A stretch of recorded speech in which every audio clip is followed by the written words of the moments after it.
The question is, since many of us were here last week, and since people all over the UK and all over Europe have been to the polls, has anything changed? Or have things, to be unfair to you with a bad pun, have things remained the same? That's one broad question for tonight. And I just want to say that I want to welcome you to tonight's lecture on behalf of the Stevenson Trust in Citizenship. So what next? Implications of the European Parliament elections results for the Brexit process. For tonight, the focus will be on the United Kingdom, and Scotland in particular, I assume. A bit on Scotland? A bit on Scotland, okay. But it's important to keep in mind, just in broad brush at least, some things about the broader picture of the elections across the European Union. As you probably have heard, there's been a fragmentation of the centrist parties, an erosion of the support for the parties that have essentially been the backbone and provided leadership to the European project and the European Union, probably an erosion of maybe 20-ish% in support for them. At the same time, while the center is eroding a bit, on the right, there has been, as anticipated, a rise in the parties that are populist and far right, although my calculations looked about 30%, 25-30% in that, not as much as feared or expected, perhaps. And I'm sure John can tell us how much within the UK the Brexit Party has met, exceeded, or not the UKIP total that was a part of that in the last European Parliament. And then on the left, there has been a decided increase in support for the Green Party across Europe. So things are moving a bit from the center. Okay. That may be a pattern that is somewhat similar in the UK. We will hear more about that in a moment. A few reminders. One, we are filming so that if you are here, your presence is taken to confer your consent for filming. Second, as Stevenson regulars will know, that following the lecture and the question and answer time, we'll have an opportunity for further conversation over drinks and nibbles in the foyer. So please do take advantage of that. Please do join us there. And finally, if you would like to be on the Stevenson mailing list, we will be in touch with you about Stevenson events and nothing else, or your opinion about Stevenson events and nothing else. Please do sign up in the foyer on this side of the building. Okay. So, to the business at hand. Professor Sir John Curtice has provided information, insight, and analysis on public opinion that drives electoral choices and political choices more broadly for a variety of organizations across the UK, for Nat Sen, for Scott Sen, and now for the UK in a Changing Europe, the ESRC research program that many of you may have had some contact with via the web, as well as in his role as professor of politics at Strathclyde University and his regular lectures and involvement here at the Stevenson Trust. We are immensely grateful for his contributions, and we are absolutely delighted that with less than 48 hours to prepare an overall analysis of what has happened and what was announced on Sunday, he is here tonight to give you the best of his thoughts on that. John. Okay. Thanks a lot.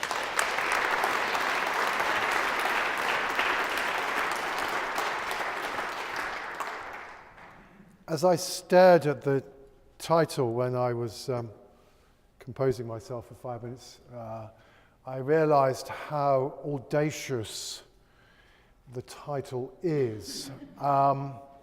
Since some of us met to ponder what might happen last Monday, the Prime Minister has resigned.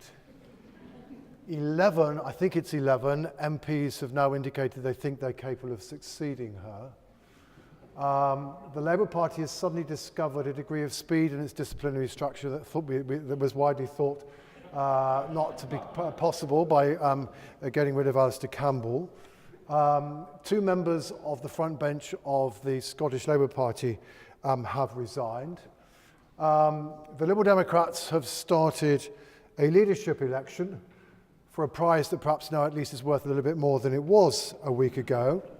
And meanwhile, the First Minister has given us an indication, or a further indication, of her thoughts about when she might want to hold an independence referendum.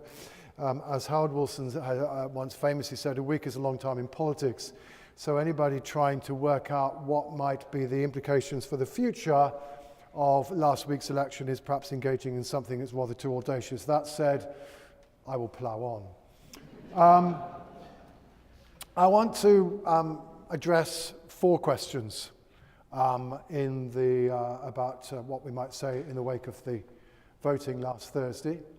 The first is, what did the election reveal about public attitudes? Has it taken us any further forward in understanding either where the balance of opinion lies or anything about the character of that opinion?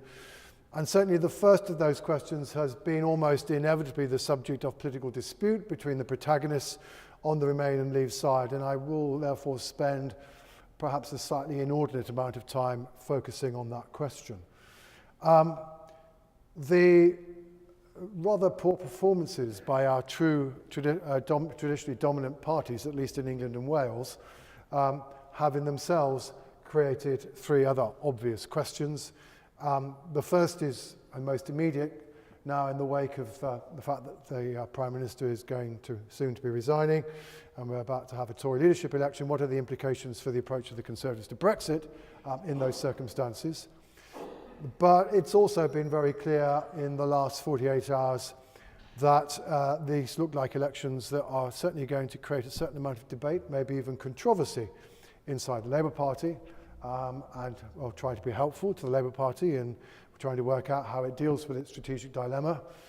And given those 2 broad questions, something perhaps is slightly off-piste, but perhaps not too much, is what might be able to say about all this for the future of British politics more generally. These are not 4 questions for which one can assemble 4 discrete and separate pieces of evidence.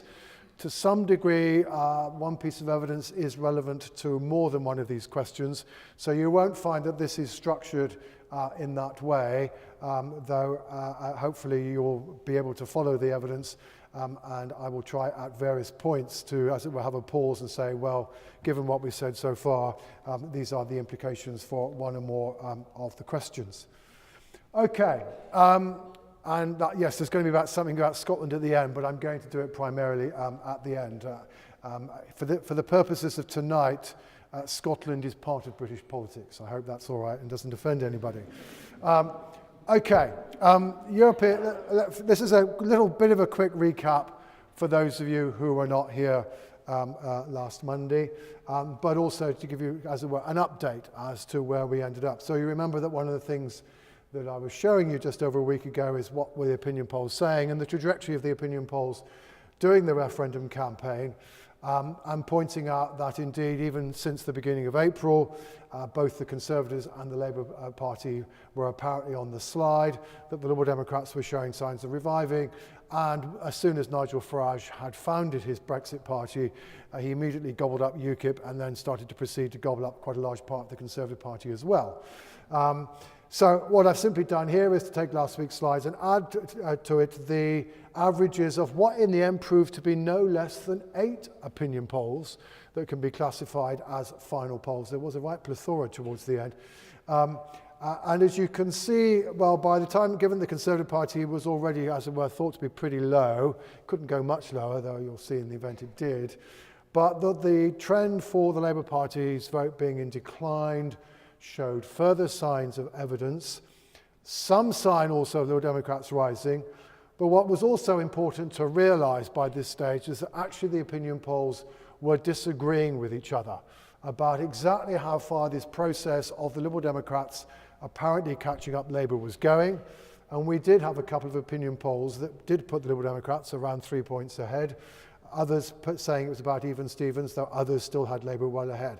So although it was very clear, had been clear, as you know, for weeks, that the Brexit Party was going to come first and the Conservative Party was going to do badly, I think the unknown question as of 10 p.m. last Sunday, or at least the uncertain question, was just how well would the Liberal Democrats do? Would they manage to nip second place?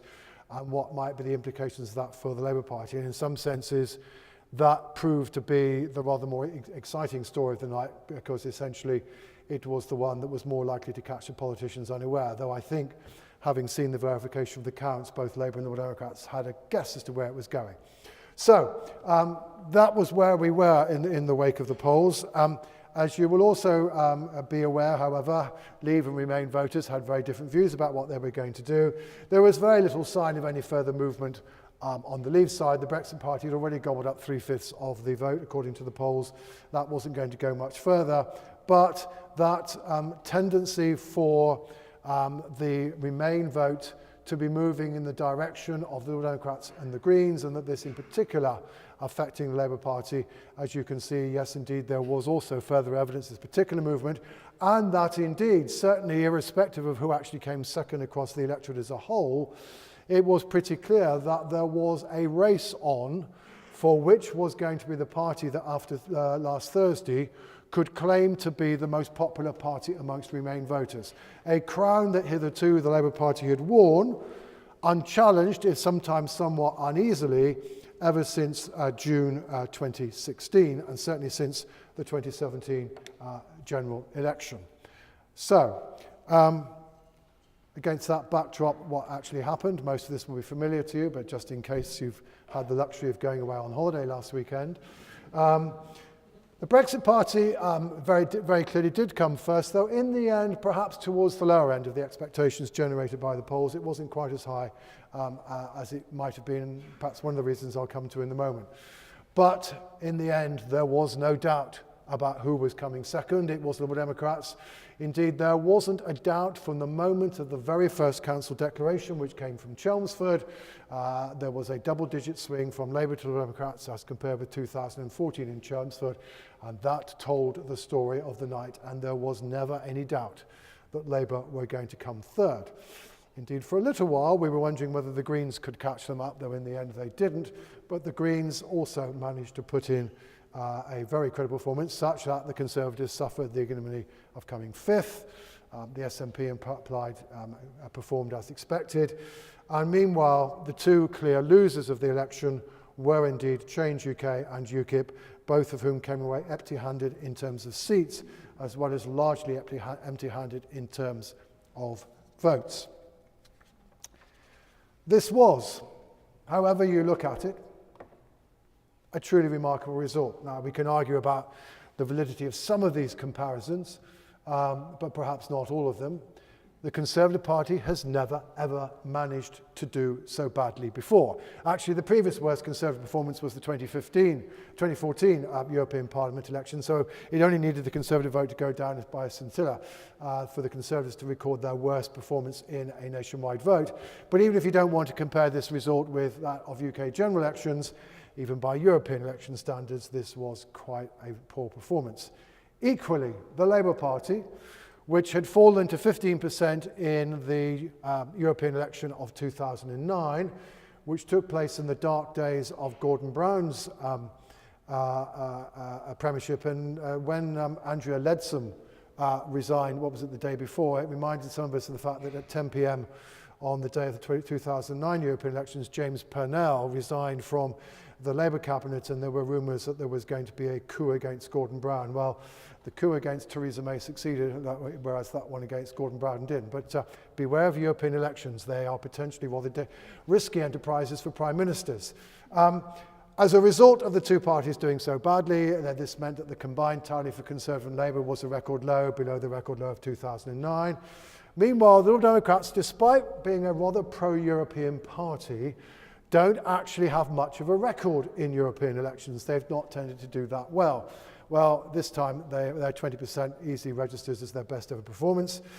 And equally for the Greens, who have always tended to do relatively well. They got 8% in 2014, not untypical of recent European elections.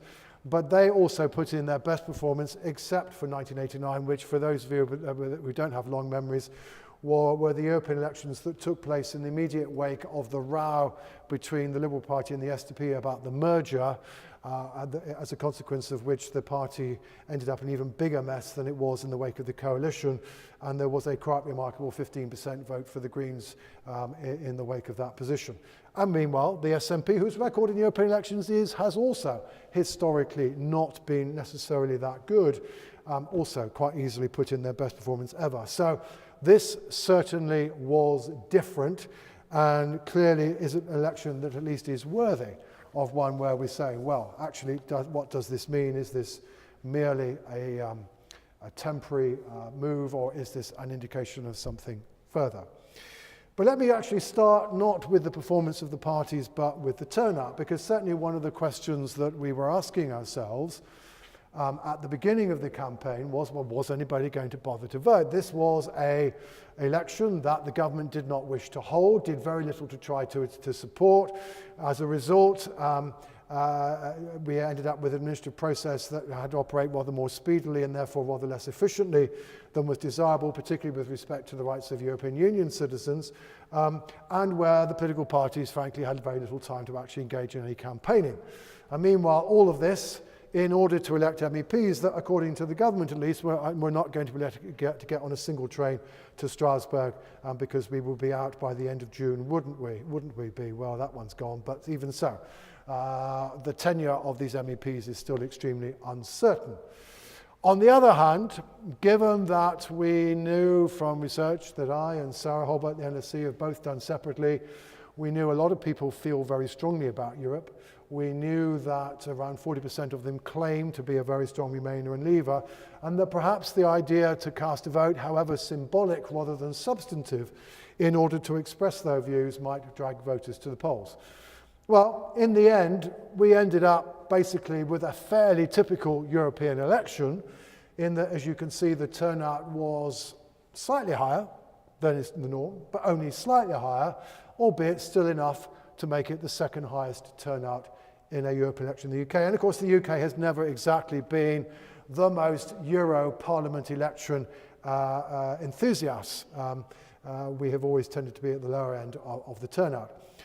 That said, the honest truth is that probably this overall figure somewhat underestimates the extent to which voters were, or at least a section of the electorate, were actually minded to go to the polls. And there are a couple of boring technical reasons as to why this is the case. The first is that I'll remind you that back in 2004, we had an experiment whereby the whole of the election in some of the regions of the UK was undertaken by an all-postal ballot.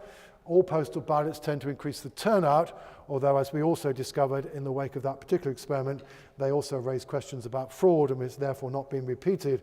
But the turnout in 2004 was to some degree boosted by the use of that different way of holding elections. The second crucial technical difference is that one of the things that we've tended to do in recent years is, given that European Parliament elections are always scheduled for late May or early June, and we always have an annual round of local elections, at least south of the border, at the beginning of May every year, well, lo and behold, why do we want to waste voters' time by going to the polling stations twice in a short period of time? Let's actually put the two elections together. But because of the government's reluctance to hold this election, that was not done. And much, though not all of England, actually had local elections 3 weeks before the European election.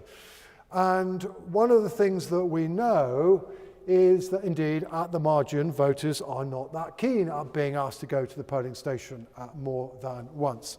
And once you take this into account, you actually discover that the rise in turnout was perhaps rather more remarkable than is evident from immediate face value. So the first comparison for us to make is to look at those European places, which is the second column, which had an election local election in 2014 on the same day as the European Parliament election. But of course, nowhere did this time. So these are places where the turnout was boosted to some degree by the coterminous local election, but where they were not being so boosted this time around. And as you can see in those places, actually the turnout only goes up by around a couple of points. That can be contrasted with what I think is probably a better measure of the extent to which the electorate were more strongly motivated to go out to vote, which is in the fourth column. These are the places which did not have local elections in either 2014 or in 2019, in which there was no less than a 6-point increase in turnout. And if one thinks that that's the best measure of motivation as opposed to administrative circumstance, then one could argue that this election did bring a rather significantly greater number of people to the polls. But of course, as I've said, some people were having to do it twice in 3 weeks, and that does seem to have put people off.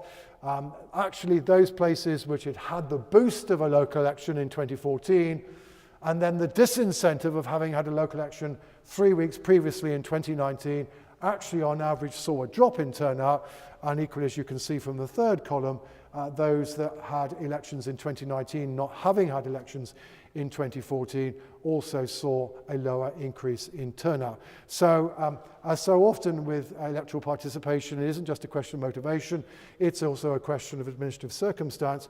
But the message to take away from this is that actually probably the motivation to vote was surprisingly strong for what was no more than a symbolic election. There was one other pattern which isn't an artifact of what I've shown you. It's there independently of that, and it was something that was picked up the moment that some of the turnouts became available last Friday, and that is that those places that voted Remain had registered a higher increase in turnout than those places that voted most strongly to Leave. The Remain places are on the left-hand side, the Leave places are on the right-hand side. In the most pro-Leave places, turnout actually fell. Turnout increased by 5 points in the most pro-Remain areas. And Lord Ashcroft has also published polling data, which I'm going to use quite a lot of, and that also suggests that the turnout amongst people who voted Remain, so that's the individuals who voted Remain, was also higher as compared with those who voted Leave, which perhaps might be one of the reasons why the vote for the Brexit Party in the end was somewhat lower across the UK as a whole than was anticipated by some of the polls. So amongst Remain voters in particular, there seems to be a motivation to go out and vote, but more generally, do we care about the Brexit? Well, some of us do, and some of us do sufficiently to vote in a rather symbolic election. One of the other things that I spoke about last Monday, I argued that the public are polarised over the Brexit process, and this was one of the examples that I presented at that time. And my argument was that essentially the two most popular options for the future of Brexit is either that we should have another referendum, or, as this survey asked, to revoke Article 50 straight away. And the other most popular option is to leave without a deal.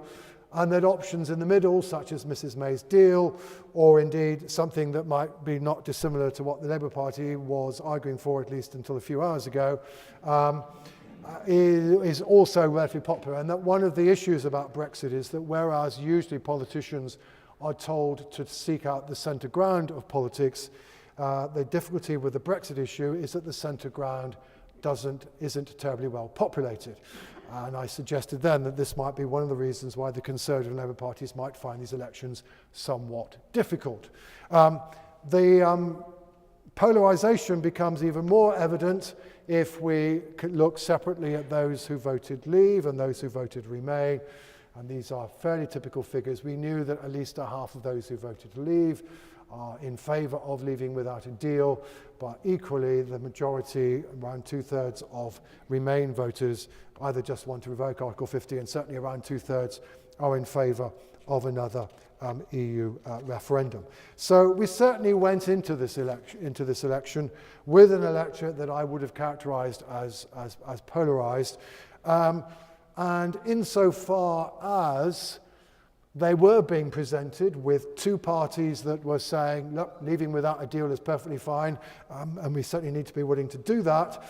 And 4, 5, 6 parties, depending on how you count them, saying we should be holding another referendum, and that the electorate was certainly being given plenty of opportunity to express that view. One crucial question was, to what extent would the public go in that direction, as opposed to voting for parties promoting more of a compromise deal. And if you look at the result in that way, this is a graph which is now being widely used, and this version of the graph, at least in particular, is one that you will see being regularly retweeted by those of a pro-Remain disposition. But I'm going to raise a few questions about it. So what we're doing here is we're restacking the election result according to the stated positions of the political parties. So on the left-hand side are the two parties, the Brexit Party and UKIP, that were campaigning on the basis of no deal, or at least no deal being acceptable, and they won around 35% of the vote. On the right-hand side are the votes for those parties that were campaigning in favour of a second referendum, including at the top, and this is quite important, the votes cast for SNP and Plaid Cymru. If you leave SNP and Plaid Cymru out, it is 35% also. But if you include them, then it comes to 40%, and that's certainly what those on the Remain side wish to do. And lo and behold, therefore, they wish to argue that, therefore, the electorate voted in favour of a second referendum. Equally, of course, those on the no-deal side say, oh, no, our party won. This was a clear mandate for us to leave without a deal.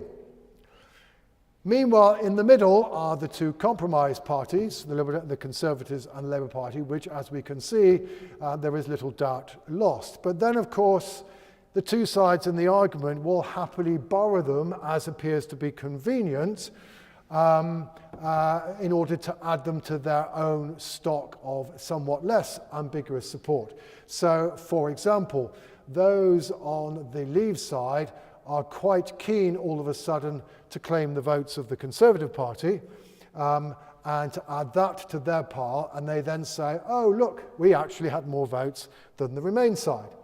To which the Remain side will reply, well, yes, but look, the Labour Party aren't at least necessarily opposed to a referendum, so we'll claim Labour's votes, and therefore we are ahead. To which then the Leave side will reply, but hang on, the Labour Party is still in favour of Brexit, so they should be on our column as well, so we clearly won. And I have heard all versions of this in the last 48 hours or so. But of course, what this fundamentally raises is to what extent actually were voters in these various blocks necessarily reflecting their views about the Brexit process in how they voted. Maybe at the end of the day we discover that they didn't, and that certainly we might be wondering to what extent those the 23% who did vote for Conservative and Labour, can actually be put on anybody's pile at all. So let's investigate a little further, and along the way this will also be relevant to some of the other questions that I'm wanting to address. Certainly, if we look at the geography of the two principal protagonists on the Brexit and Leave and Remain side, the geography of their support is very clearly related to the character of the area. So the blue bars are the level of support for Brexit. They are arranged according to the level of support for Leave in the 2016 referendum, and unsurprisingly the Brexit Party does relatively poorly in those places that were most in favour of Remain, whereas the Brexit Party gets not far short of 50% of the vote in the most ardently pro-Leave parts of the country. And this is the data at the level of individual local authorities, not the data at the level of the regions. Conversely, the Liberal Democrats, although the slope is not so sharp, it's also still very clearly there. The Liberal Democrats are doing best in the places that were most pro-Remain. They are doing much less impressively in the most pro-Leave places.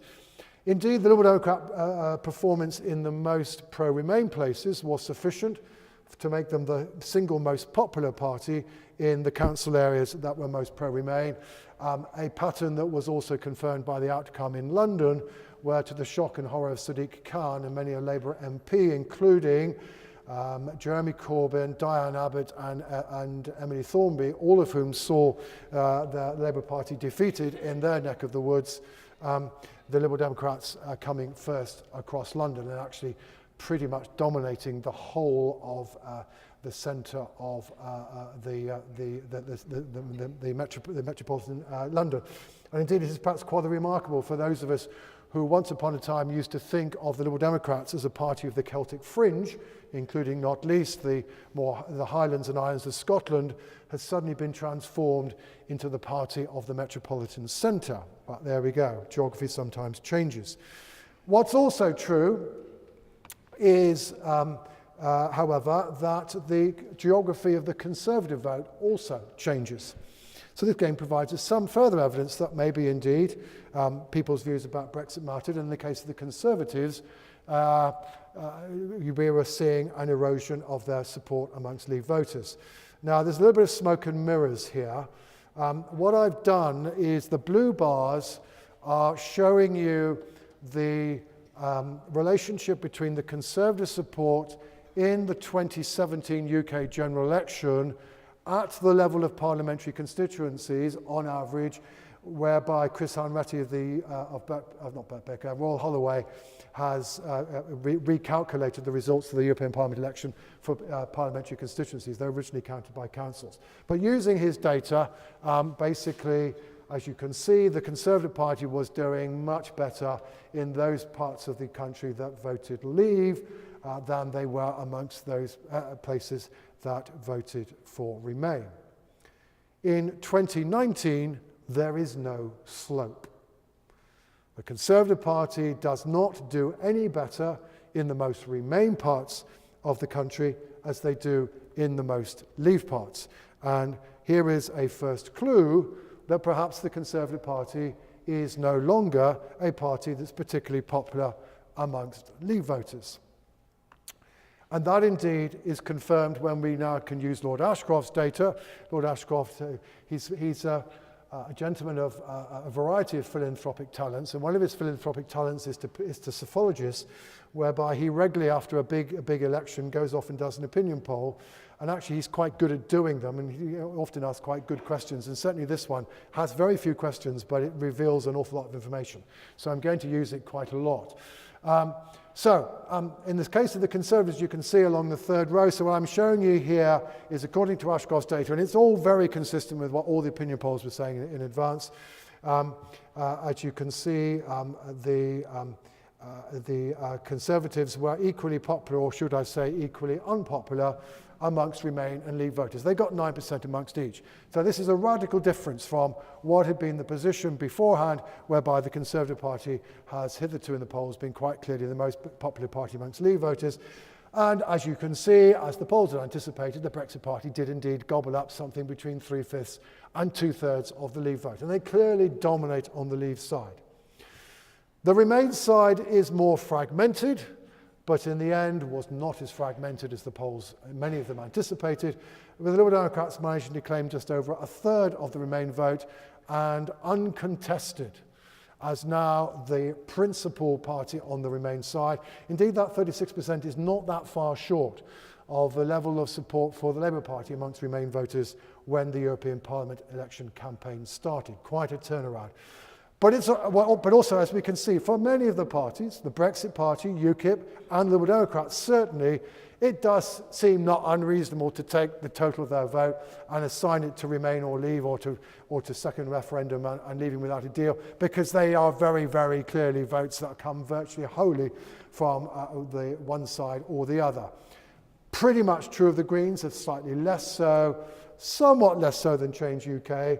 But certainly notice the Labour Party is still getting around 30% or so of its vote from those who voted Leave. And as already pointed out in the case of the Conservatives, frankly, you shouldn't be putting that vote on anybody's pile.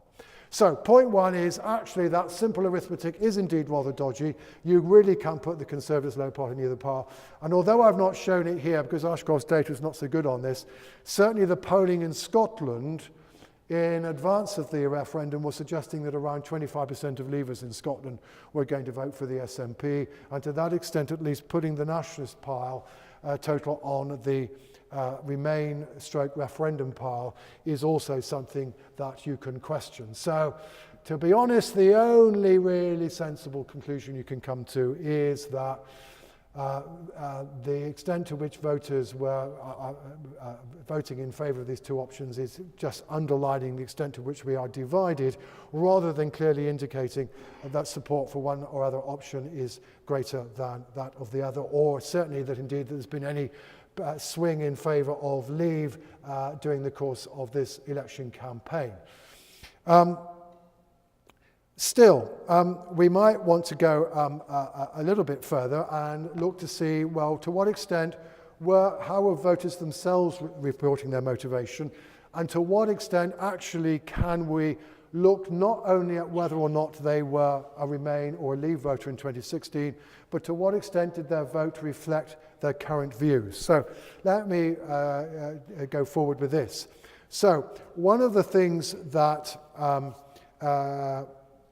Ashcroft does is to give people a variety of questions as to why they voted the way they did. I don't usually like these kind of questions, but for the purposes of this, I think it reveals quite nicely. There were a couple of options which were either to express my views about Brexit or to say, basically, I think the Tories are completely fired up about Brexit and I want to protest about it. And so there were a couple of Brexit-related answers. And then there was always a always vote for this party. And then there were others. I'm not showing you all the ones, particularly not least I'm voting for the party on other issues. Now, one of the things that we already know from both data collected by Number Crunchy Politics and Kantar in advance of the referendum is that around 50% of the public were reporting that they were voting on the basis of Brexit. So, by no means 100%, but that certainly people were telling the pollsters that they were more likely to be voting on the basis of Brexit rather than on the basis of party loyalty or on the basis of other issues such as the environment. What was also, was obviously a question, however, is the extent to which this varied by party, and that wasn't something we could tell from those polls. Well, here I think we get a very interesting confirmation of what one suspected.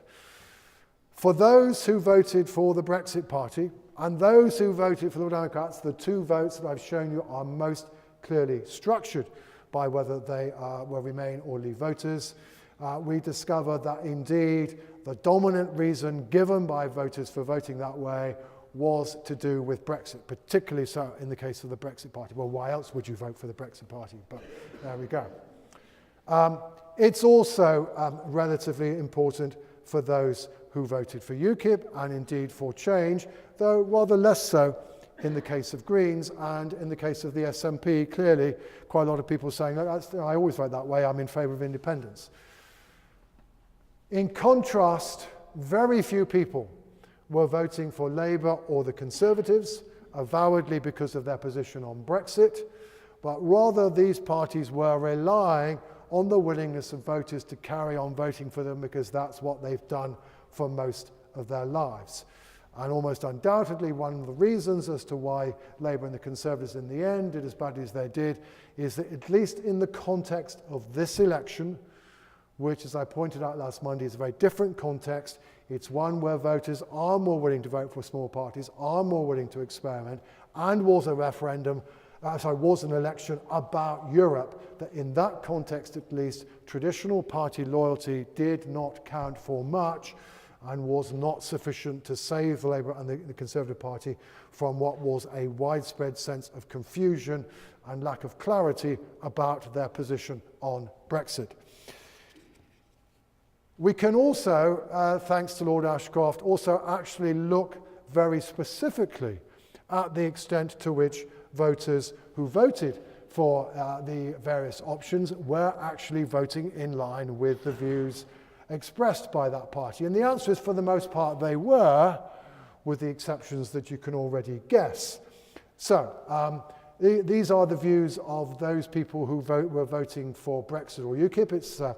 And here I'm now, they were given a variety of options. They were said, are you in favour of leaving without a deal? Are you in favour of voting for a different deal, which of course could mean a variety of things, but for example might mean the Malthouse proposal, if anybody knows what the Malthouse proposal is.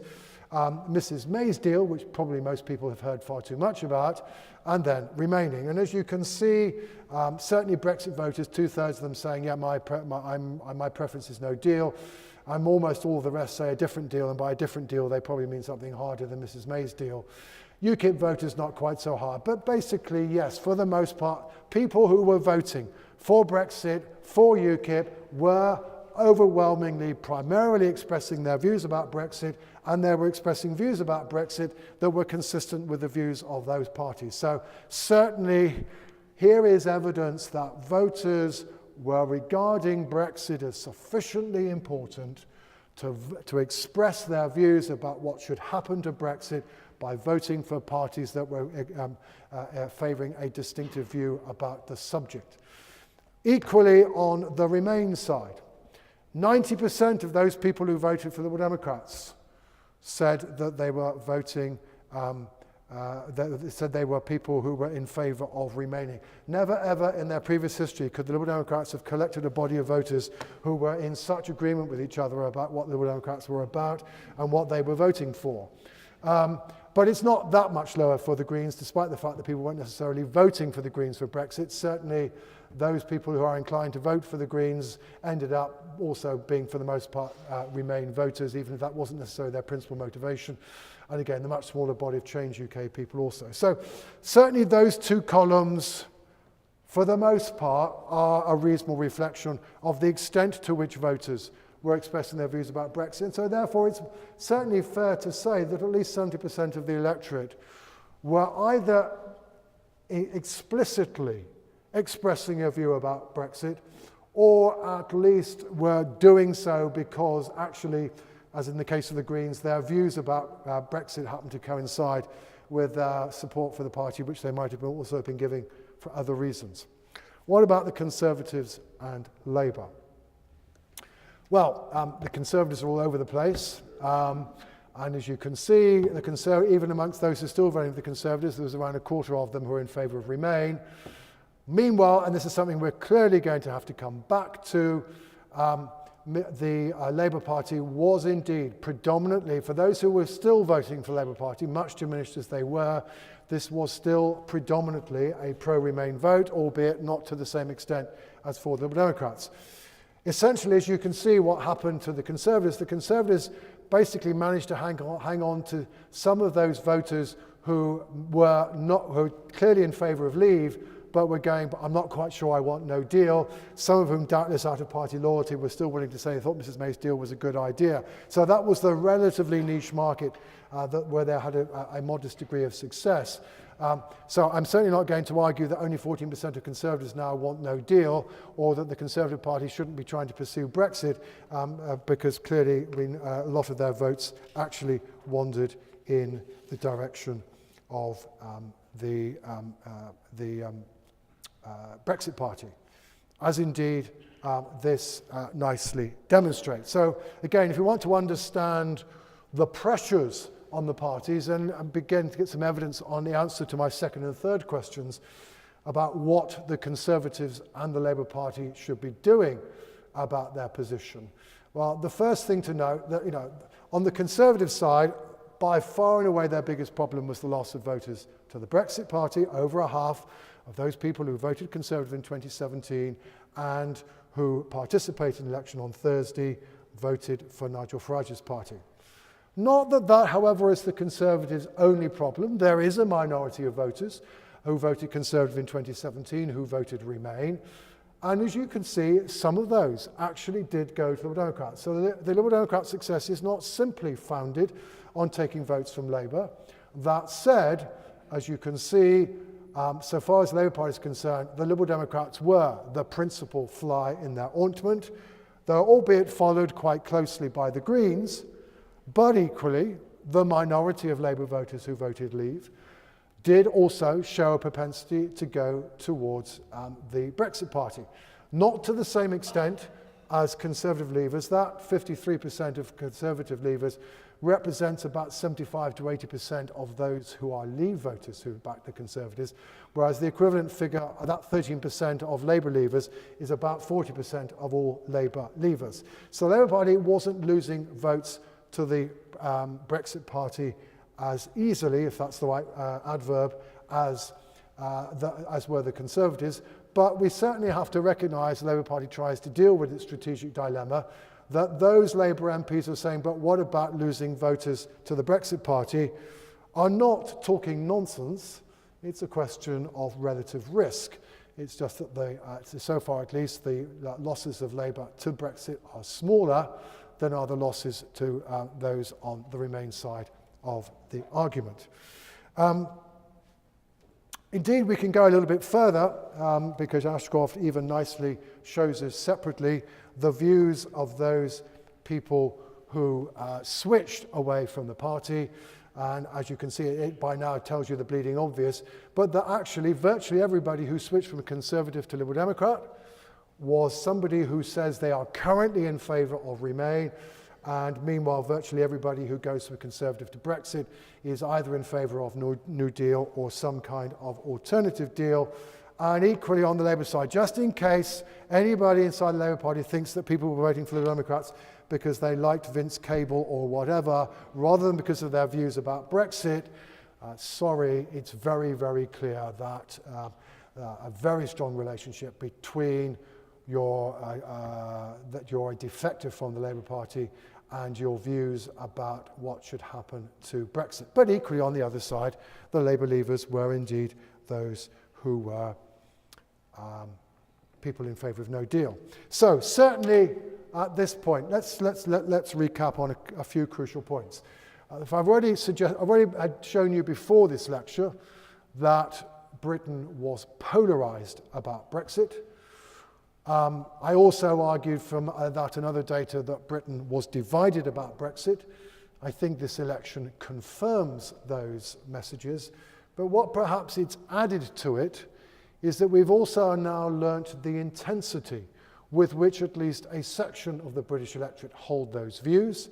That intensity is evidenced by two features.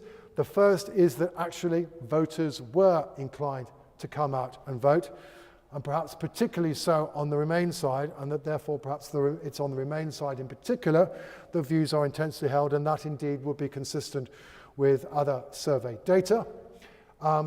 So that's one way in which we've learned about the intensity of these views. But the second thing I think of the intensity of views is the extent to which voters were willing to abandon traditional party loyalties in order to vote for parties, evidently in most cases because of Brexit, or in a few cases coincidentally in line with their Brexit views.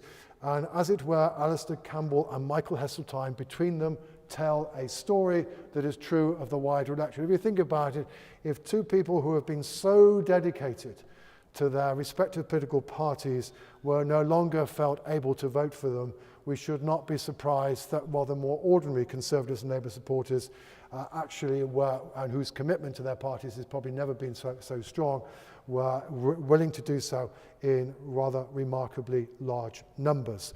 And so I think certainly therefore, for those people who are arguing that at the end of the day we have to find a compromise about Brexit, I'm afraid that I think it is now apparent that finding a compromise is perhaps now even more difficult, or at least now obviously more difficult than it even was a week ago. We are talking about a situation in which much of the electorate have polar views on this subject, and that it is going to be very difficult to bring them together. And I think certainly one of the challenges facing the next Prime Minister, irrespective of what they're actually trying to do about dealing with the House of Commons, is to come up with arguments, whatever they actually do, that are capable of appealing to both Remainers and Leavers. Because if in the wake of whatever happens to Brexit, they wish to govern a country which is capable of coming together, and certainly if they wish to be governing a country where they don't start off in the early years of the Premiership with half of the country hating their guts because they dislike what they've done about Brexit, then they're going to have to try to think of ways of articulating arguments that might be capable of either getting Remainers to accept the position or to persuade Leavers that maybe they weren't robbed after all. Who knows? But that is an obvious challenge for any Prime Minister at the moment. Second thing, obviously, however, is that it is perfectly clear that the Conservative Party did lose ground seriously in this election as a result of the fact that it hadn't delivered Brexit, and that as a result its large body of Remain voters wandered off quite happily to Nigel Farage, many of whom, as I pointed out a week ago, probably voted for Nigel Farage in 2014 or 2015.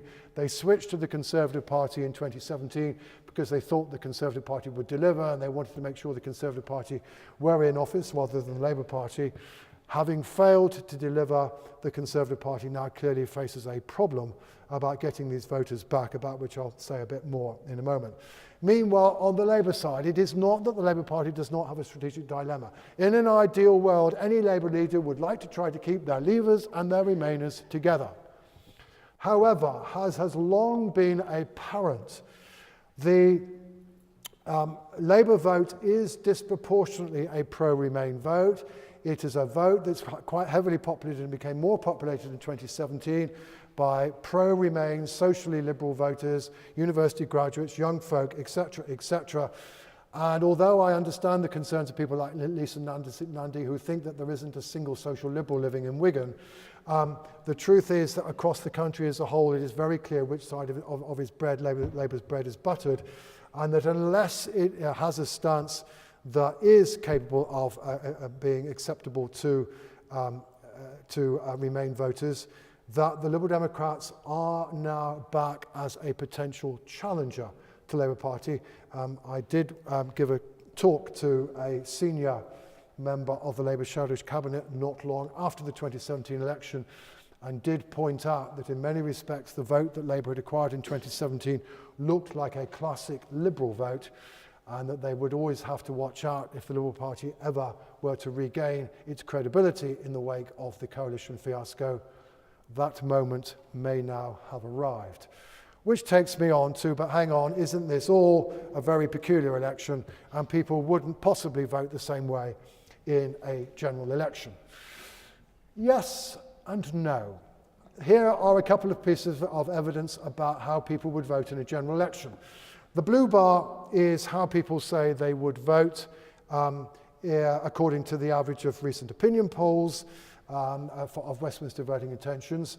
The orange bars are the reports, how people who responded to Lord Ashcroft's poll. So these are only people who voted last Thursday, how these people say they would vote now. So obvious headline number one is that support for the Brexit Party for Westminster is markedly lower than it was last Thursday. Instead of 32%, we're looking at something below 20%. Indeed, we might want to question even that figure rather further and remind ourselves that, for example, after the 2014 Euro election, UKIP enjoyed a not dissimilar boost in Westminster voting intentions, but by the time the autumn arrived, it all disappeared. The issue, of course, however, is that this time around, Europe is probably not going to be forgotten quite so easily. This election is probably not going to be forgotten so easy. The issue of Brexit is going to continue to dominate for weeks and months ahead.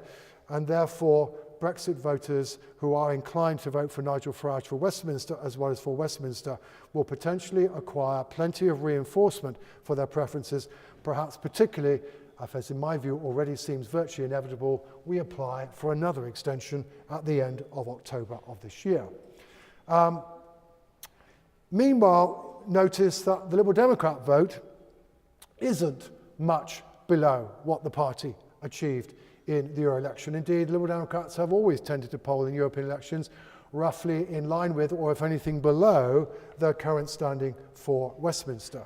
So I don't think we can certainly assume the Democrat vote's going to go anywhere soon, although undoubtedly the challenge to the next leader of the Liberal Democrats is going to be to build on the party's success in winning over Remain voters and to try to suggest to them that, of course, they really are liberals and that they will find this a much more comfortable home in the longer run. That clearly is something the party will need to do. But shall we say, particularly if finally voters have forgotten the question of tuition fees, which undoubtedly was one of the things that undermined the abilities to appeal to its niche market of university socially liberal graduates, then maybe it will be able finally to do so. And certainly neither the Conservative nor Labour parties can look forward to the prospect of an early general election with equanimity. Actually, I've got that the wrong way around. The Labour Party is actually ahead in the polls, so it should be Conservative 24, Labour 28. But Labour's lead in the polls is not enough to deliver the Labour Party an overall majority.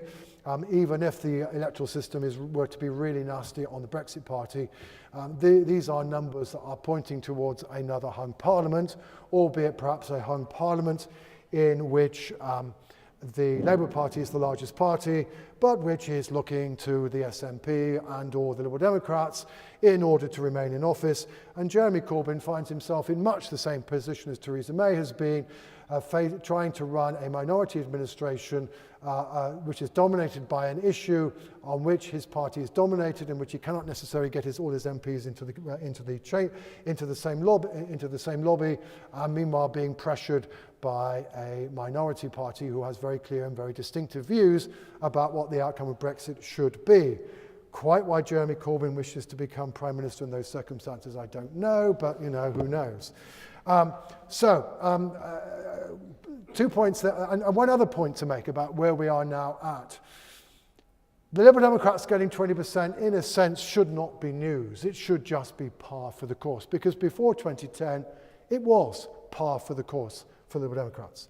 Equally, however, it's nothing new that we should get a large Eurosceptic vote, although the Brexit vote was about 5 points above what UKIP achieved in 2014. What's different about where we are now, however, is that previously these two challenges occurred separately. Liberal Democrats challenging this, but then it died away in 2010. In the wake of that, UKIP became the principal protest party of British politics, and that falls away in the wake of the referendum and the 2017 election. Well, they're now both back and alive and kicking, and they're both back and alive and kicking at the same time. And this really is the first time that the English and Welsh party system has been challenged from more than one direction at once, which at least certainly gives it a somewhat qualitatively different character, even if it doesn't necessarily guarantee that the two-party system is going to be in trouble. Okay, finally, a couple of other observations about British politics, which will include something about Scotland. One of the kind of anorax issues during the campaign, and certainly an issue which is now clearly coming back with some considerable force, so it's not just the Conservative and Labour parties that have strategic decisions to make in relation to Brexit, so also have Change UK and the Liberal Democrats. And one of the things that was being pointed out about that even with proportional representation, it was not obvious sense for the Liberal Democrats and Change UK to be fighting against each other, because given the way the D'Hondt system works in a regional party list system, you can still end up losing out in terms of seats because you've got a relatively high threshold you've got to reach before you get elected. Well, I've actually now rerun the election, adding the Change UK figures to the Democrat figures. We can argue about that assumption. We can argue about it both ways. It's not a dramatic difference, but the Liberal Democrats would have got a couple more seats. Undoubtedly, it would have made more of a difference if the vote had been more evenly spread. In the end, the fact that the Liberal Democrats won the Civil War with Change UK was important to the seat tally as well as other things. But as we've already seen, Change UK are going to have to think pretty rapidly about whether in some way or another they seek collaboration with the Democrats. But whereas perhaps in the heady days of February, they thought that they would be able to do so from a position of strength as being the leading party in the opinion polls, which had cut a dent in the Labour at least vote and possibly the Conservative vote, while the Liberal Democrats were continuing to bottom in the polls at around 7 or 8%, and maybe even some Liberal Democrats had wandered off to Change UK. That's not what's happened. The Liberal Democrats have revived at local government level. They now have a substantial parliamentary presence at Strasbourg, and they are now the ones who hold most of the cards in that potential collaboration. Okay, and what about Scotland? Well, Scotland served up its own surprises. One of the things that I've noticed that very few people have actually pointed out is that the Conservative Party is now stronger in Scotland than it is in any other part of the UK. Now, perhaps that's more of a comment on the ignominy that was heaped upon the Conservative Party south of the border, but we should give Ruth Davidson a degree of credit that maybe those leaflets that said no more referendum did help the party to hang on to a few people who might otherwise have wandered off to the Brexit Party. But perhaps in the end, undoubtedly, although this was against the backdrop already described of a pretty disastrous Labour performance, I mean, the Labour Party in Scotland coming fifth was frankly quite astonishing. We're already seeing the fallout. That is part of the story behind the two Labour MSPs who resigned from the front bench. Richard Leonard has now already come out in favour of a second referendum, and I think undoubtedly question marks are going to be asked about the future of his leadership unless he can get to himself to a point where at least more than half the people in Scotland can actually express a view about his leadership, even if it were to only be a negative one. The Scottish Labour Party in particular really have questions to ask.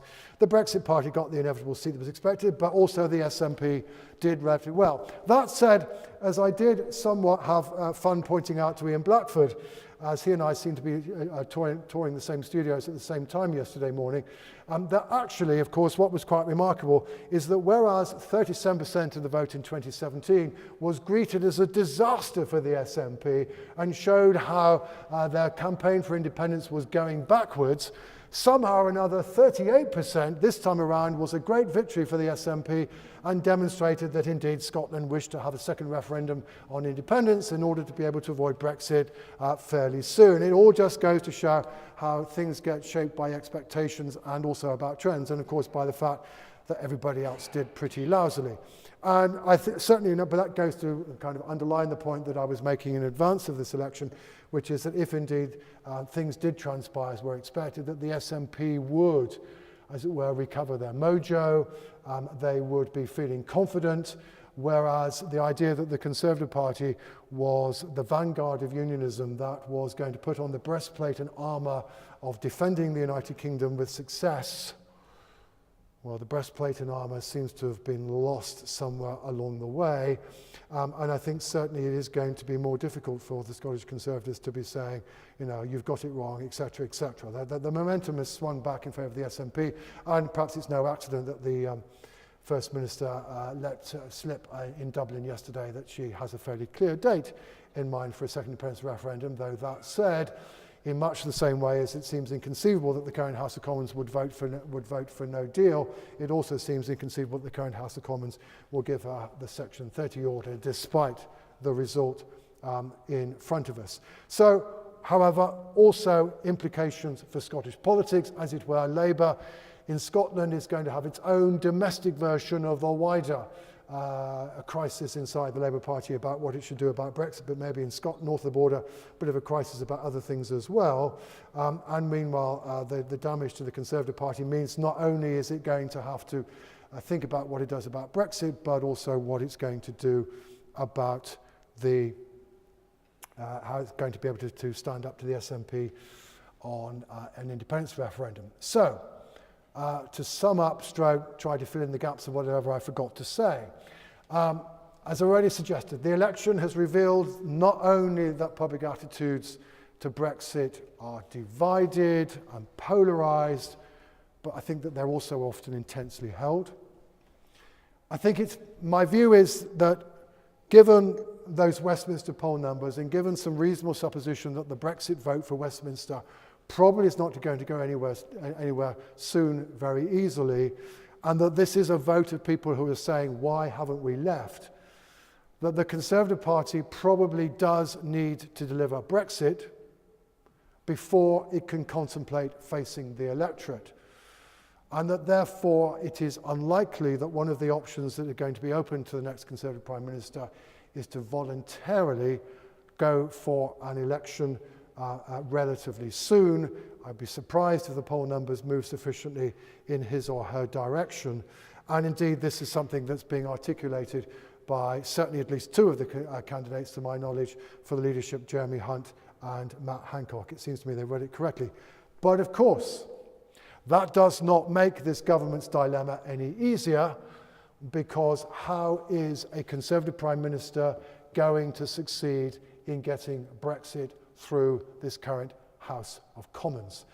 It is going to be quite a challenge, and certainly it's going to require that Prime Minister to somehow or another persuade some MPs to change their minds, and whether they can be successful or not, we shall see. The Labour Party, which has spent 3 years avoiding a strategic choice for reasons I understand, probably has reached the point where it does have to make a choice. And it's quite clear that quite a few of its senior spokesmen are very clear that it needs to make a choice.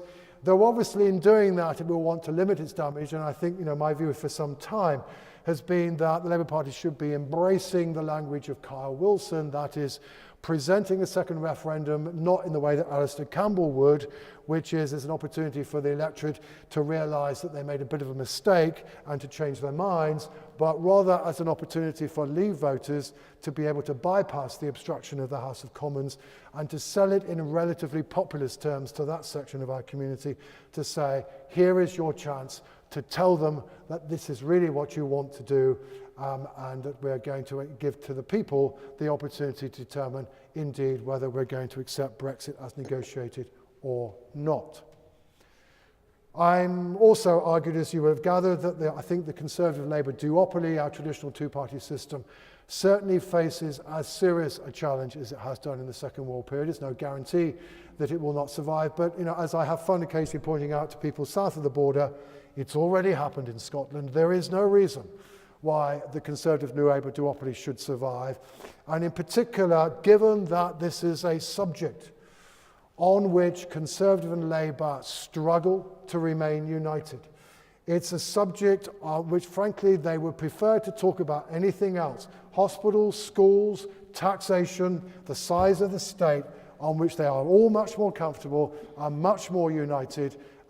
And this certainly reminds us of the position of the Labour Party north of the border. The Labour Party, Richard Leonard, would much prefer not to have to talk about Brexit, not to talk about independence. He wants to talk about inequality. Just unfortunately for him, he's become Scottish Labour leader at a time when that subject is not dominating our political agenda. But therefore, we are talking about two parties that not only are struggling to keep their electorate, but are internally fractious. And then, looking even further forward and looking much more dangerously forward, perhaps we should also remember that much of the two-party system is underpinned by the glue of party loyalty. The glue that says, look, you might be unhappy with the direction of your party at the moment, but you still fancy another 20 years in the House of Commons, and if you go wandering off as an independent or joining Change UK or even the Liberal Democrats, you may be committing political suicide. But if the polls do continue to have the Liberal Democrats doing relatively well, the Brexit Party doing relatively well, Conservative and Labour looking as though actually they are struggling to maintain their hold on the electorate, that glue of party loyalty will potentially become somewhat weaker, and somewhat weaker at a time when eventually the parties are going to have to make a choice about Brexit. They are certainly not necessarily going to be in a strong position to withstand the buffeting that making a Brexit decision will bring about. All of which suggests, and I'm sorry for those of you who are hoping that we're going to stop talking about this anytime soon, but solving the Brexit impasse does not look any easier today than it did on Wednesday of last week.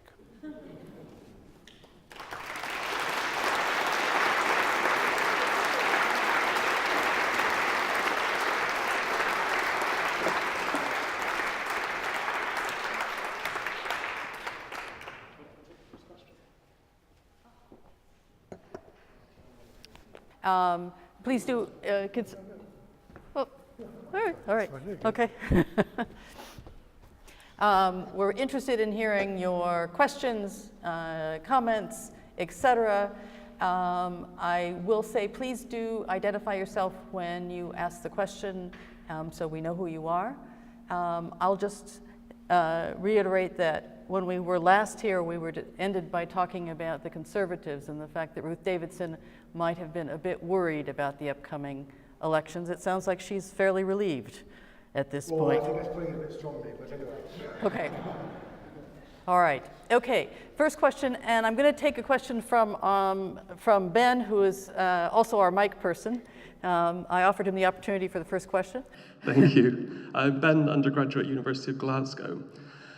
Given that Northern Ireland have now returned to pro-Remain MEPs, particularly Naomi taking the second seat and both largely pro-backstop, does that change the calculus from the EU or the Westminster side in approaching Northern Ireland and backstop issues?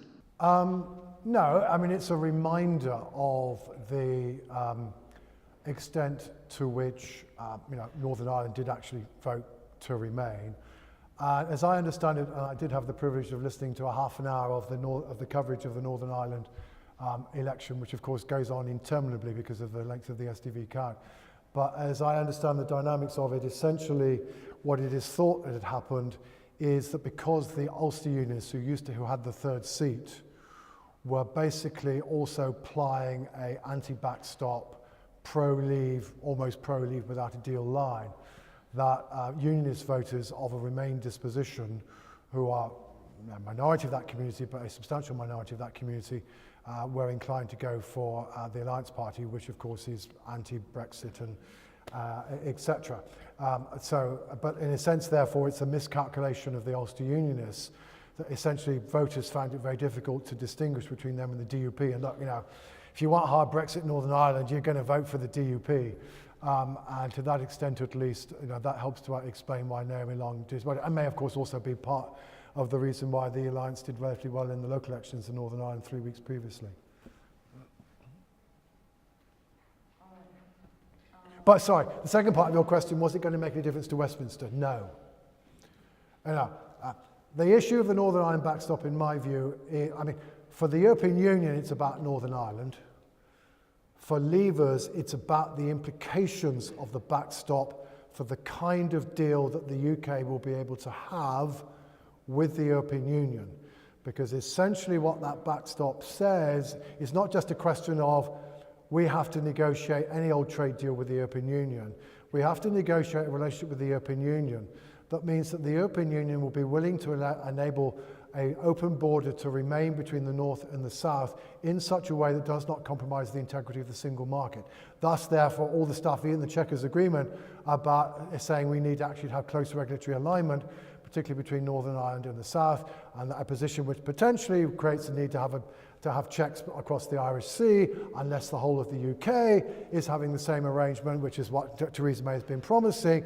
But as you promise that, so you constrain the opportunities available for the UK to have a distant relationship with the European Union. So it's the knock-on consequences of the backstop and what underlies the backstop for what can be negotiated with Brussels that concerns people, leavers on this side of the water. And at the end of the day, for most leavers do not want the Irish tail to be wagging the British dog. And I'm sorry if I offend anybody, but that's the a way of thinking about that. Their preoccupation is with what happens to Great Britain. It is not what happens on the island of Ireland. John, thanks very much for coming tonight. I didn't understand an awful lot of your bar graphs, to be honest. No, as long as you got the message, it's My fine. head's bursting, as you might say. A couple of points. You gently mocked Ian Blackford and drew comparison between the 2017 general election SNP performance and the recent EU election performance. Do you think that's fair, given they're two entirely different voting systems? And my other question, if you'll indulge me, is you said on the BBC that the SNP had performed well or good, but not outstanding. How yellow does the Scottish map have to get? I would say it is outstanding. Well, I mean, let's respond to your first point. My response to your first point is that basically the opinion polls have been suggesting for some time now that basically the SNP would get 40% of the vote in Scotland, irrespective of the electoral system or the election. I mean, one of the things that's happened north of the border is that gap between SNP support for Holyrood and that for Westminster has disappeared. But then equally also, the SNP now also seem capable of doing just as well for the European Parliament election. So I mean, that's my response to your first point, is it doesn't seem to make much difference. We still end up with the same proportions. The map, of course, simply tells you who is first. But, you know, I would say, I think, you know, in exactly the same way as my answers to both Nigel Farage and Joe Swinson about, oh, look, this is a mandate for people who want to leave without a deal or to have a second referendum, you know, and my response to them is that 35% is less than 50%. My response to you also about how well do you want the SNP to do is at the end of the day, if you wish to demonstrate that, you know, that this is a vote in favour of independence, you've got to get, in a referendum, you need 50% of the vote to win. But all of that said, you know, all good credit to the SNP, and one can certainly say that, you know, it's doing extremely well after 9 years in office to be as popular as it is. But of course, as you will also know, however, 40%, I mean, at the moment, the SNP look as though if there were an early Westminster election, they'd go walkies. Because of the first past the post system, because of the weakness of the Labour Party, we are probably back with the SNP getting over 50 seats.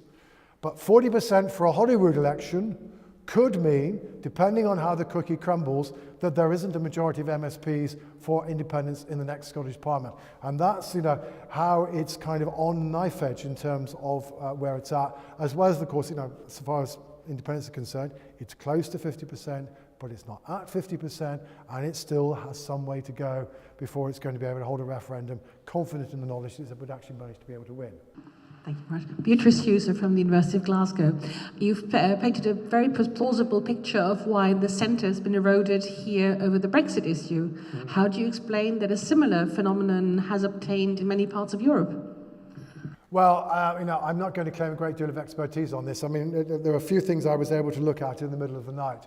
I mean, again, I mean, of course, the groups that have gained are basically, it's the Liberals and it's the Greens who have principally gained. The rise in the Green vote is kind of, it's not quite, but virtually everywhere the Greens did better than they did 5 years ago. And that was probably the most consistent increase. They're not necessarily dramatic. We're talking about 3-4 point increases in support on average, though with big differences. Excuse me. Of course, from a UK perspective, we would think of the Liberals as being in the centre. But of course, from a European perspective, you don't, because quite a few of the members of ALDE are parties who we classify as being on the right. They're liberal parties, but they are economically liberal parties rather than social liberal parties. That said, you know, there will now be whatever it is, the 12 or 16, whatever it is, Liberal Democrat MPs who will join them, who to some degree will tilt the balance of the group away from what would otherwise be a clearly right-wing direction. But basically, you know, you're talking. I mean, what isn't? I mean, what essentially? I mean, the problems of so the two groups have lost. The Social Democrats and social democracy has been in trouble in large parts of Europe, and this comes back to the whole question about whether or not social democratic parties have lost the ability to persuade more working class voters that they can tame the tiger of capitalism in such a way that delivers for the working class, or whether or not these groups are going to go off towards populist parties. I mean, well, you know, the Christian Democrats have lost out for, I mean, a variety of reasons in different countries. On the populist front, actually, here it depends on which parties you define as being populist stroke radical right. Some of them did do relatively well. The Northern League or the Lega in Italy did well, but others didn't.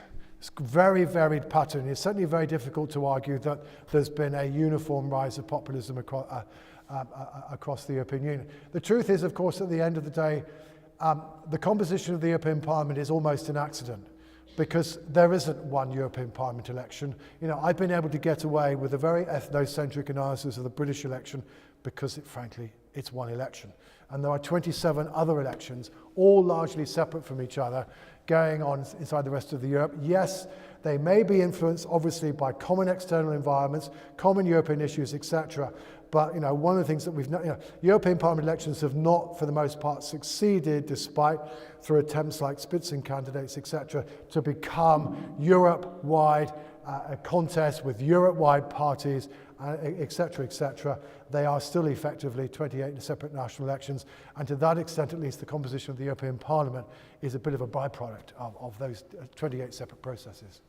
Thanks very much. Paul Watton, University of Glasgow. Do you think the fragmentation to some extent of the parties in Westminster might make proportional representation come back on the map? And if I could ask another question, your choice of front runners for the Tory leadership is interesting. Do you want to comment on that? Okay. On the first one, it does. Though I'm not sure many Conservative and Labour MPs would relish the prospect at the moment as they see what happens under proportional representation. My view, basically I think proportional representation will only happen when we have a government that is actually reliant on the Liberal Democrats and or the SNP to remain in power, and where those parties play their hand more effectively than they did in 2010, 2011. I think it's always been a question of realpolitik, and it may well have to happen more than once. Remember that the Labour Party in Scotland only conceded PR for Scottish local government after needing a second coalition with the Democrats. But yes, insofar as the first past the post system, if it were to continue to produce hung parliaments, and there's a fairly high probability that it will, but if it does, then inevitably the argument for keeping the system becomes rather weaker because it's no longer delivering what it's meant to do, which is what is it, strong government? Yes, that's an interesting concept. On the Tory leadership contest, well, I'll give you one prediction on which I am confident, but it's the if condition that's crucial. If Boris Johnson can get on the ballot, he will win. The question is, can he get on the ballot? I've spotted one or two lists of publicly declared MPs who, of course, are the minority of MPs, Tory MPs, and even a public declaration is not necessarily an indication of what they will do in the ballot box. But at the moment, Jeremy Hunt is slightly ahead, and Jeremy Hunt's been doing the rubber chicken circuit for quite a while. He has been campaigning to be leader inside quietly in the party for some time. Boris is narrowly second, just ahead, I think, of Michael Gove, and Dominic Raab is doing quite well. So those look to be the ones who are ahead.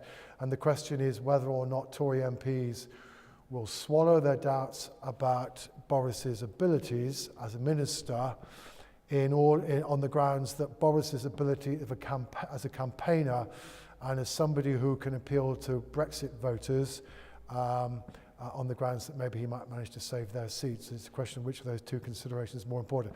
But certainly it looks like a pretty fractured contest if the public declarations are right. And I think Rory Stewart is not going to last very long, though he's fighting an interesting campaign. If you don't know, Rory Stewart's new form of campaigning is to use social media by saying, "Hi, I'm in Hyde Park. Would you like to come and talk to me?" Which is interesting. He was in Barking yesterday. Only trouble is somebody needs to tell him it's the tea room of the House of Commons that you need to work, not the good ordinary voters of London. But anyway. Thank you. Karen Friel from Perspectiva Consultants. As a former European candidate in 1999 and in 2004, this is the first European Parliament campaign which I can remember which has actually been dominated by the issue of Europe. Yeah. Do you think, therefore, because of the Brexit situation, that one, the media will take European Parliament more seriously, and that in future European elections will become much more high profile? Because I don't think we're leaving any time. Well, on the first one, we should bear in mind that basically the European Union's Brexit stance is determined by the heads of state, not by the European Parliament, although it's true that the European Parliament does have to ratify the treaty, but the European Parliament is not raising any objections to the treaty that's been negotiated. It's the House of Commons that's making life difficult. And to that extent, no, though I think, to give him credit, I think Adam Fleming's contribution to broadcast journalism is he's been the first person posted in Brussels who's actually occasionally managed to make the European Parliament interesting and does actually attempt to follow what's going on. But that said, at the end of the day, it's the European Council that's crucial. It's not the European Parliament. And to that extent, at least, I'm afraid I'm not sure that your wish is going to come true. if we remain inside the European, well, maybe, but if we remain inside the European Union, we're going to continue, well, either way, we're going to continue to argue about Europe, right? That's pretty obvious. If we remain inside, well, there's going to be a UKIP stroke Brexit party that continues to campaign, and this is probably almost undoubtedly going to continue to provide a propitious environment in which what will still remain a substantial proportion of the population who thinks that we shouldn't be part of the European Union. And yes, to that extent at least, it will make the European elections seem rather more important. That said, at the end of the day, the reason why our turnout tends to be as low as it is because, frankly, we don't think we just don't care enough about the European Union, and even many Remainers are not that necessarily. They don't like it. They're upset because they think we're going to get out. If it were to return to being part of the furniture, it might, like lots of furniture, it might begin to get forgotten about again. My name is Chris McGinty.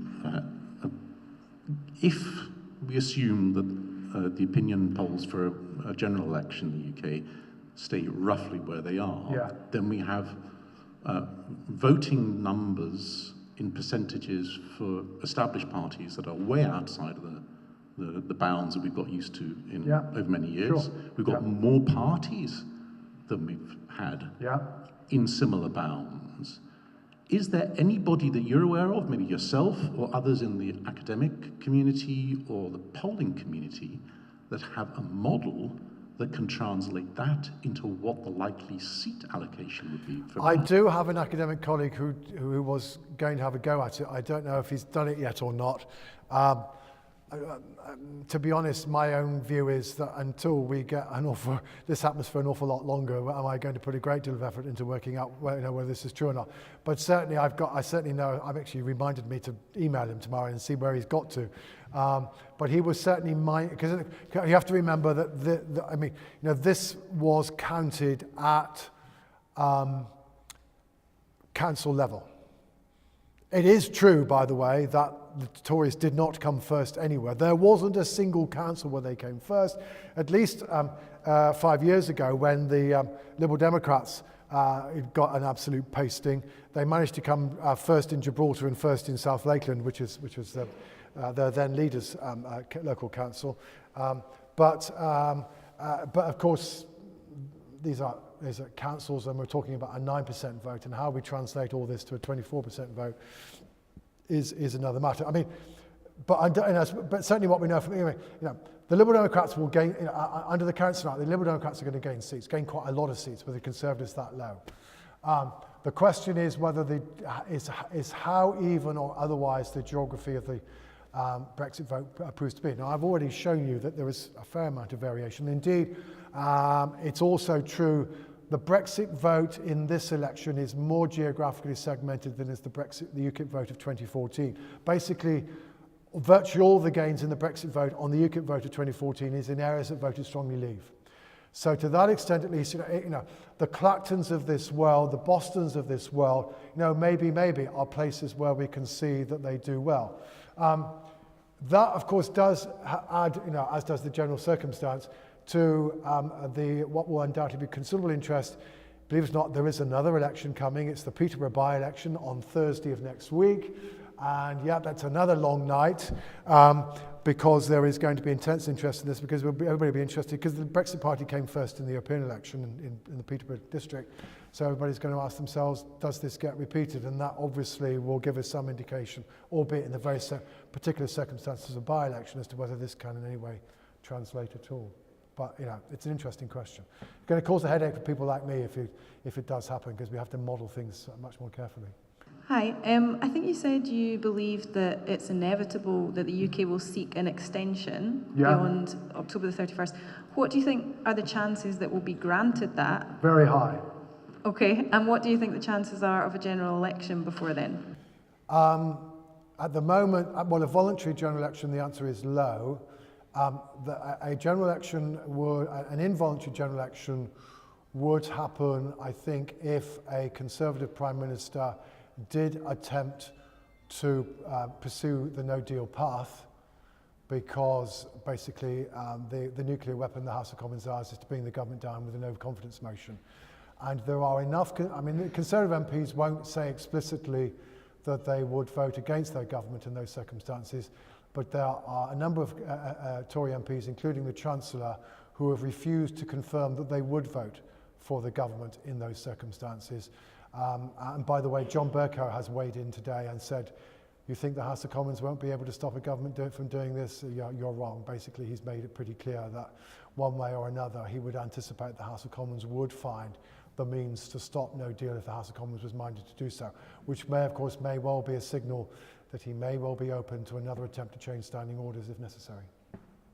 Given that the Westminster government seems to be totally opposed to Scotland having another referendum, and if Nicola Sturgeon does get a majority in the Scottish Parliament, do you think she will hold a referendum without permission in the same way that the Catalans held a referendum without the permission of the Spanish government? It's an interesting question, and I think it's been quite interesting as how Nicola Sturgeon has been insistent that she wishes to hold a referendum of the same kind as was held in 2014. I'm not sure, however, that the choice is as stark as the one that you presented with. Those of us who have followed this story in too much detail for too long will remember the convoluted arguments in a series of white papers between 2007 and 2011. And a convoluted referendum question which basically said, do you agree that the Scottish government should engage in talks with the UK government with a view to achieving Scottish independence? And it was worded in that way as a deliberate attempt to make it possible that actually this will be regarded as varies rather than ultra varies and lay within the competence of the Scottish Parliament to hold without a Section 30 order. Now, whether or not Nicola Sturgeon's plan B is to go down that path, who knows? But in the meantime, I think undoubtedly, and it comes back to the earlier point, the SNP's principal hope and wish is for an early general election, because for the reasons I gave earlier, they're very likely to be in quite a strong bargaining position in the new Parliament, and that probably in the short run is their clearest path towards getting a second independence referendum. You know, one of the consequences of the fact that the Labour Party is so weak in Scotland is that they won't care tuppence halfpenny if Scotland, well, this is too strong, but the political imperative for the Labour Party in particular to hang on to Scotland has gone. Lots of other reasons to why you might want to keep Scotland inside the UK, but the crucial, narrow party political imperative for the Labour Party, that incentive is gone. Okay. I think I'm going to unfortunately draw things to a close since we have run out of time, although you could not tell it from the clock that has shown the same time since we arrived, and indeed the same time since last week, if I recall correctly. So thank you for joining us in the time warp here in the Charles Wilson building. I would like to thank very much our speaker tonight, and I hope you will join me in thanking John Curtice for a talk that, if not inspiring about the future, is certainly illuminating about the present.